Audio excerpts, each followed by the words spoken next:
வெளிநாட்டில் சம்பாதிக்கும் குடும்பங்களே, ஆடம்பரத்தை குறைத்துக் கொள்ளுங்கள்.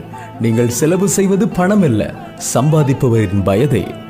என்னை வளர்த்த பெற்றோரின் கடைசி காலத்திலும் இல்லாமல், நான் பெத்த பிள்ளைகள் வளரும் தருணத்தில் இல்லாமல் என்ன வாழ்க்கை இது?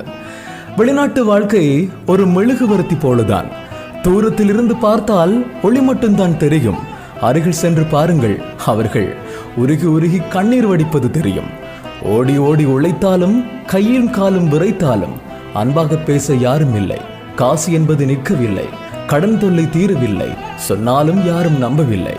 உழைக்க வேண்டிய வயசு என விமானம் ஏறி வந்து வாழ வேண்டிய வயதை தொலைத்து நிற்பதே இந்த வெளிநாட்டு வாழ்க்கை. உலகில் உள்ள வேதனைகளின் ஒட்டுமொத்த உருவம்தான் இந்த வெளிநாட்டு வாழ்க்கை. பிறந்த குழந்தைக்கு 1 வயது ஆன பின்னும் அப்பாவை பாரென்று அறிமுகம் செய்யும் அவலம் எங்களுக்கு மட்டும்தான். உனக்கென்ன விமான பயணம், வெளிநாட்டு ராஜ வாழ்க்கை என்று ஊருக்கு போனதும் உள்ளூர்வாசிகள் எங்களை பார்த்துவிடும் பெருமூச்சு வளைகுடா நாட்டின் அரபு நாட்டு வெப்பத்தை